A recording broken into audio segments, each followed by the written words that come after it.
குருதான கிருபையினால் நாங்கள் வந்து சீகன் பால் கையாவோட வீட்டை வந்து பார்க்குறதுக்கு வந்திருக்கோம். ஸோ இங்கே தான் பைபிள் முதலாவது தமிழ்நாட்டில் அச்சடிக்கப்பட்ட இடம். 313 வருஷம் பழமையான வீடு. சீகன் பால் அவங்க பிறந்தது ஜெர்மனியில் உள்ள புல்ஸ்மீட்ஸ் அப்படின்ற ஒரு பிளேஸு. பிறந்த வருஷம் 1682 ஜூன் 10ஆம் தேதி. அவங்க வாழ்ந்த காலத்தில் ஃபோட்டோகிராஃபிஸ் கிடையாது. அவங்க பார்த்து வரைஞ்ச ஆயில் பெயிண்டிங் அவங்க படித்த ஃப்ராங்கி ஃபவுண்டேஷனில் பார்த்து வரைஞ்சிருக்காங்க. சீகன் பால் அவங்க வந்து 300 வருஷம் ஆகிறதுனால இந்திய தபால்துறை அவரை ஆனர் பண்ணி அவருக்காக போட்டுச்சிட்டாங்க. மரிய டாரத்தியான்றது அவங்களுடைய ஒய்ஃப் நேம். அவங்களுடைய ஃபோட்டோகிராஃபிஸ் கிடைக்கல. அவங்களுக்கு 3 சன் பிறந்திருக்காங்க. அவங்களுடைய ஃபேமிலி டீட்டெயில்ஸ் இது ஃபுல்லாகவே. சீகன் பால் அவங்களுக்கு ஜெர்மனியில் உள்ள செயின்ட் நிக்கோலைன்ற சர்ச்சில் அவருக்கு ஞானஸ்தானம் கொடுக்கறதுக்காக பயன்படுத்தின வெசல் இது. அப்படியே உங்களுக்கு கொடுத்துருக்காங்க அந்த சர்ச்சில் இருந்து. சரி, அப்புறம் இந்த ஜெர்மனில் இருக்குது அவங்களுடைய ஃபோட்டோஸு. அவங்களுடைய தியாலஜி ப்ரொஃபஸர் அவங்களுடைய பேர் ஆகஸ்ட் பெர்மன் ஃப்ராங்கே. அவங்க தான் சீகன் பால் அவங்களுக்கு தியாலஜி டீச் பண்ணியிருக்காங்க. 1620 தரங்கபாடியில் மேப் அது. தரங்கபாடிக்கு இந்த மேப் வந்து சீகன் பால் அதாவது டென்மார்க்குடைய கிங் 4th ஃபெட்ரிக் அவங்க வந்து தஞ்சாவூருடைய கட்டுப்பாட்டு பகுதியாக இருந்துச்சு அப்போது தரங்கம்பாடி. அப்போது தஞ்சாவூர் கிங்கும் டென்மார்க்குடைய கிங்கும் 2 பேரும் போட்டுக்கிட்டாங்க ஒரு அக்ரிமெண்ட். அந்த அக்ரிமெண்ட் என்னென்னா இங்கே வந்து வணிகம் பண்ணிக்கிறதுக்காக ஒரு அக்ரிமெண்ட் போட்டுக்கிறாங்க. அந்த அக்ரிமெண்ட் தான் இந்த வீடுன்னு சொல்லிட்டு இங்கே வியாபார ஸ்தலமாக மாற்றிக்கிறதுக்காக போட்டுக்கிட்ட அக்ரிமெண்ட். சீகன் பால் அவங்க தான் டென்மார்க்குடைய கிங் 4th ஃபெட்ரிக் அவங்க தான் தரங்கம்பாடிக்கு அனுப்பி வச்சாங்க. இது அவங்க வரத்துக்காக பயன்படுத்தின ஷிப்பு சார். அந்த ஷிப்போடைய பேர் வந்து பிரின்சஸ் ஆஃப் சோஃபியா ஹெட்விகா. அந்த ஷிப்பில் தான் வந்து 222 நாள் கப்பலில் வந்து பிரயாணம் பண்ணி இங்கே வந்திருக்காங்க. கிட்டத்தட்ட 8 மாதம் போல் ஷிப்லேயே தான் சார் ட்ராவல் பண்ணியிருக்காங்க. இங்கே வந்த வருஷம் 1706 ஜூலை 9. இது அவங்க வரத்துக்காக பயன்படுத்தின மேப் சார். ஒரு மேப்பா? ஓகே. இது நம்ம வரைஞ்சதில்லை. இது பணிக்காக பயன்படுத்தின டேபிள் சார். பர்மா தேக்கில் பண்ணது 300 வருஷம் பழமையான டேபிள் சார். தமிழ் கற்றுக் கொடுத்தாங்க. அவங்கக்கிட்ட தமிழ் கற்றுக்கிட்டு அவங்க முதல்ல பிரிண்ட் பண்ண தமிழ் பைபிளோடைய காப்பி இது. ஒரிஜினல் பைபிள் வந்து டென்மார்க்கில் இருக்குது. இந்த பைபிளில் புள்ளி வச்ச மெய்யெழுத்துக்கள் இருக்காது, வார்த்தைக்கு வார்த்தை இடைவெளி இருக்காது, எல்லாமே ரன்னிங் லெட்டர்ஸில் இருக்கும். அந்த மாதிரி உள்ள தமிழ் தான் வந்து கற்றுக்கிட்டாங்க. அப்போது அதிகமாக பேப்பர் இல்லை, பனை ஓலையில் தான் எழுதியிருக்காங்க. எழுத்தாணி வச்சு குத்தி குத்தி எழுதும் போது ஓட்டை விழுந்துடும் கிழிஞ்சிருங்கிறதுனால புள்ளி வைக்க மாட்டாங்க. ஏசு கிறிஸ்து நாதர் ஆனவர் அந்த மாதிரி புள்ளி வச்சு வாசிக்கணும், இமேஜின் பண்ணிக்கிட்டு வாசிக்கணும் சார். பண்ணது அந்த பைபிள் இருக்காது. புள்ளி வைத்த எழுத்துக்கள் இருக்காது.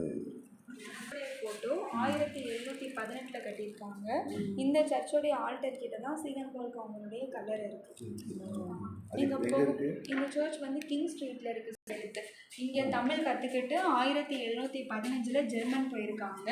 அங்கே இருக்க ஒரு கெஸ்ட் புக்கில் ஒரு பைபிள் வசனம் ஒன்று எழுதியிருக்காங்க. பயத்தோடையும் நடுக்கத்தோடையும் கரை எறிகிறதற்கு பிரயாசப்படுங்கன்னு சொல்லி பிலிப்பியர் 2:12 உள்ள ஒரு பைபிள் வசனம் சார் அவங்க கையால் எழுதியிருக்காங்க. ஆமாம் sir. Original Tamil hand writing கற்றுக் கொடுத்துருக்காங்க. இது அவங்க எழுதின ஒரு ஓல்டு ஜெர்மன் லெட்டர். அதோடைய டிரான்ஸ்லேஷன் தமிழில் போட்டிருக்காங்க. இங்கே அவங்களுக்கு மிஷினரி பணிக்காக பணம் தேவைப்பட்டிருக்கு. ஜெர்மனில் அவருக்கு சொந்தமாக நிறைய சொத்துக்கள் இருந்துச்சு. அவங்களுடைய சொந்த சொத்தெல்லாம் விற்று அந்த பணத்தை இங்கே அனுப்ப சொல்லி அவங்க ப்ரொஃபஸருக்காக போட்ட லெட்டர்ஸ். நீங்கள் வர அந்த என்ட்ரன்ஸ் கேட்டு, ஆப்போசிட்டில் இருக்க ஸ்கூலு, நம்ம நிற்கிற அவர் வாழ்ந்த வீடு, பக்கத்தில் இருக்க செமினரி பில்டிங், பின்னாடி இருக்க கேர்ள்ஸ் ஹாஸ்டல், பாய்ஸ் ஹாஸ்டல், அந்த மாதிரி அந்த காலத்திலே கட்டியிருக்காங்க. அதெல்லாம் இந்த ஸ்கூல் கூட அவர் ஆரம்பித்த ஸ்கூல் தான், ஆனால் இப்போ ரீபில்ட் பண்ணி கட்டியிருக்காங்க. அந்த ஆர்கன் வந்து 200 வருஷம் பழமையானது. இந்த மிஷின் வந்து இதுதான் சீகன் பால் அவங்க பயன்படுத்தின முதல்ல உள்ள பிரிண்டிங் மிஷின். 1712 ஜெர்மன்லேருந்து கொண்டு வந்திருக்காங்க சார். அந்த பிரிண்டிங் மிஷின் வந்து ஃபுல்லாகவே wooden type machine, wooden type letter. அந்த மிஷின் டேமேஜ் ஆகிடுச்சு. அந்த பிரிண்டிங் மிஷின் இப்போ இல்லை.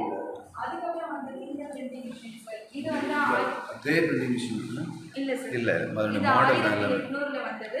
இது அவங்க பயன்படுத்தலை. இந்த பிரிண்டிங் மிஷின் சீகன் பால் ஐயா பயன்படுத்தலை. மிஷின் மட்டும் மெட்டலில் இருக்கும். இதுக்கு பயன்படுத்த எடுத்துனா இந்த மாதிரி வர எடுத்துக்க மேனுவலாக இதுக்கப்புறம் ஆமாம் சார். அதுக்கப்புறம் சின்ன சின்ன எடுத்து மாற்றிடுவாங்க. மாற்றி ஒவ்வொன்றா போட்டு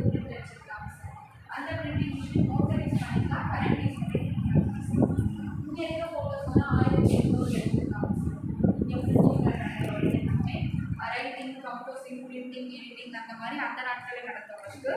அப்போ பேப்பர் இங்கே இல்லாதனால ஹேண்ட்மேட் பேப்பரை இங்கேயே தயாரித்து பேப்பர்கள் ஆரம்பித்து பிரிண்டிங்க்கு பயன்படுத்திருக்காங்க. அந்த பேப்பர்களுடைய ஃபோட்டோஸ் இருக்குது, பேப்பர் குடோனுடைய ஃபோட்டோ, பேப்பர் எப்படி தயாரிச்சாங்க ஒரு டீட்டெயில் இருக்குது, அது ப்ரூஃப் ரீடிங் மிஷின்ஸ், கீழே இருக்கிறது பேப்பர் அரேஞ்ச்மெண்ட்.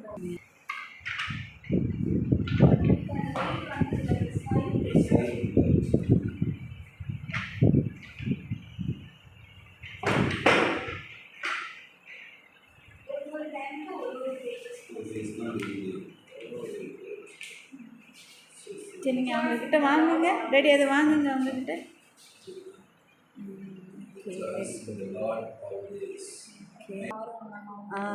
ஆறுமுகம் என்ற ஆரோன்.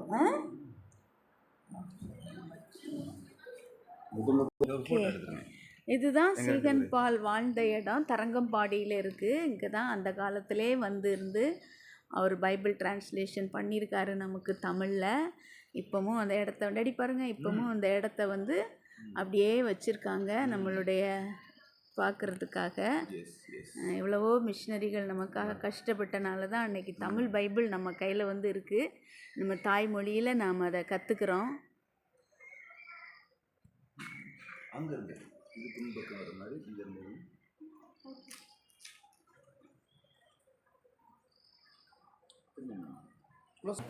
வந்து பண்ணி கொடுத்துருக்காங்க. ஓ, அவங்க ஆர்வமாக பண்ணி கொடுத்தது. இது யாரு? சிகன் பாலுக்கு தானா? இது ஃபோட்டோ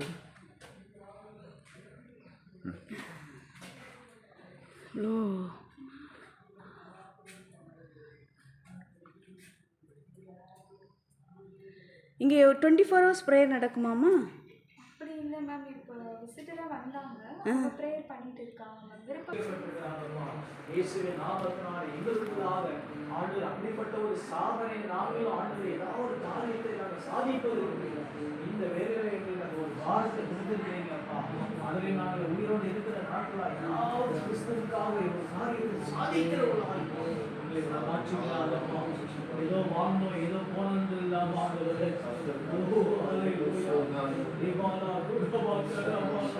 எழுத்து வேதாகவும் ஒவ்வொருத்தரும் ஒவ்வொரு பேஜ் எழுதியிருக்காங்க. அவங்கவுங்க எழுதின பேஜ் அவங்களோட பெயர்கள் இதில் குறிக்கப்பட்டிருக்கு. ஒரு நினைவு சின்னமாக சில ஃபோட்டோஸ் அண்டு மெடல்ஸை வச்சுருக்காங்க.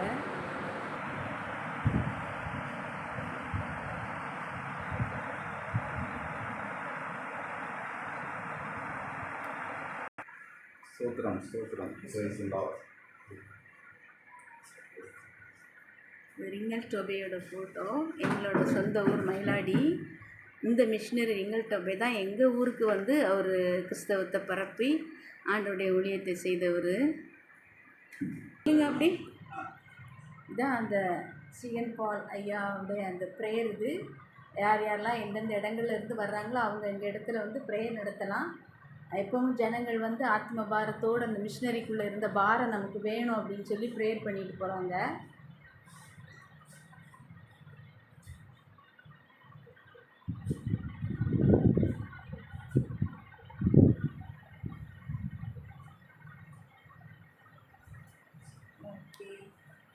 உம்முடைய ஊழியக்காரர் செய்த ஊழியங்களுக்காக உமக்கு நன்றி ஆண்டவரே. நன்றி. ஜெர்மன் தேசத்திலிருந்து நீர் அவரை எழுப்பி இங்கே கொண்டு வந்த கிருபைக்காக உமக்கு சோத்திரம் சோத்திரம் சோத்திரம் சோத்திரம்.